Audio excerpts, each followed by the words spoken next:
பழங்களை சாப்பிடாம பீஸா பர்கர்னு நறுக்கு தீனியே சாப்பிட்டு இருப்பாங்க. ஆனா அவங்கிட்ட ஒரு நல்ல பழக்கமோ இருக்கு. என்ன நல்ல பழக்கம் தெரியுமா?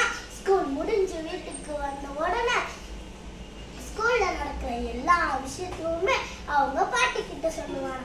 அதே மாதிரி ஒரு நாள் ஸ்கூல் முடிஞ்சு வீட்டுக்கு வந்த உடனே குடு குடு குடு குடுன்னு மூச்சு வாங்க ஓடி வந்து அவங்க பாட்டி கிட்ட நின்னா, பாட்டி பாட்டி எங்க ஸ்கூல்ல கலை திருவிழா நடக்க போது, அதுல எங்க திறமைய வெளியே கொண்டு வர நிறைய பாட்டிகள் வைக்க போறாங்க பாட்டி சின்ன சொன்னாங்க. அப்படியா சொல்லணும்னு பாட்டி சொன்னாங்க. பாட்டி பாட்டி எனக்கு ஒரு சந்தேகம் பாட்டி. என்னப்பா சந்தேகம்னு பாட்டி கேட்டாங்க.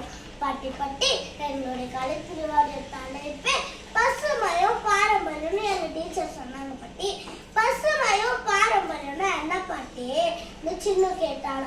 பசுமையும் பாரம்பரியம்னா உனக்கு புரியுற மாதிரியா ஒரு பாட்டா பாடி காட்டவா? குழுக்களி சாப்பிட்டது அந்த காலம் தான். ஆமா அந்த காலம் தான். பீஸா பர்கர் மகிழ்ந்தது இந்த காலம். ஆமா இந்த காலம் தான். கூட்டு குடும்பம் வாழ்ந்தது அந்த காலம் தான். ஆமா அந்த காலம் தான். தனிமரமாய் நிற்பது இந்த காலம். ஆமா இந்த காலம் தான். வீட்டுக்கு ஒரு மரம் வளர்த்தோம் அந்த காலம் தான். ஆமா அந்த காலம் தான். கலர் கலராய் நெகிழியை வளர்த்து தயாரிப்போமே இந்த காலம். ஆமா இந்த காலம். பாட்டி பாட்டி பாட்டி நீங்க பாடின பாட்டு சூப்பரா இருந்துச்சுங்க பாட்டி. இன்னும் நிறைய சொல்லுங்க பாட்டி.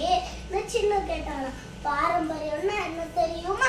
நம்ம தாத்தா பாட்டி கிட்ட இருந்து வழி வழியா பின்பற்றுகின்ற பழக்க வழக்கங்களை தான் பாரம்பரியம்னு சொல்லுவாங்க. விருந்தோம்பல் தான் தமிழர்களுடைய மரபு. யார் வீட்டுக்கு வந்தாலும் அவங்கள வாங்கன்னு கூப்பிட்டு உட்கார வச்சு தாகத்தை பட்டு தண்ணி குடிட்டு உணவளர்ச்சி முகவளர்ச்சியோட வீட்டுக்கு அனுப்பணும். ஆனா இப்ப எங்க நீங்க யார் வீட்டுக்கு வந்தாலும் அவங்கள வாங்கன்னு கூட கூப்பிடாம டிவியையோ மொபைலையோ மறைச்சு பார்த்துட்டு இருக்கீங்க. ஜல்லிக்கட்டு தான் நம்மளுடைய வீர விளையாட்டு. அந்த காலத்துல உங்க தாத்தா ஜல்லிக்கட்டு கால அடக்கி மெஸ்ஸிய முறுக்குதான்னா பாக்குறதுக்கு 1000 கண்ணு வேணும். ஆனா இப்ப எங்க நீங்க வெளியிலயே போய் விளையாடுறதே விட்டுட்டீங்க. போன்லயே கேம்ஸே விளையாடிட்டு இருக்கீங்க. அது உங்க கண்ணுக்கோ நல்லது இல்ல, உங்க உடலுக்கோ நல்லது இல்லைன்னு பாட்டி சொல். அது மட்டும் இல்ல, இந்த வயல்களையும் இந்த ஆறுகளையும் பாதுகாப்பதுதான் எங்களுடைய பாரம்பரியம். ஒவ்வொரு மரமும் ஒவ்வொரு செடியும் எங்களுடைய உயிர் மூச்சுன்னு பாட்டி சொன்னாங்க. பாட்டி சொன்னதை கேட்ட சின்னோடைய மனசு கொஞ்சம் கொஞ்சமா மாறுச்சு. பசுமை வேர்கள் பாரம்பரியத்தில் விழுது கொஞ்சம் கொஞ்சமா சின்ன பசங்களோட மனசுல பரவலை பார்த்த பாட்டி கண்ணுல ஆனந்த கண்ணீர் வந்துச்சு. இதற்கெல்லாம் காரணமான பள்ளியில் நடத்துற கலைஞர்களுக்கும்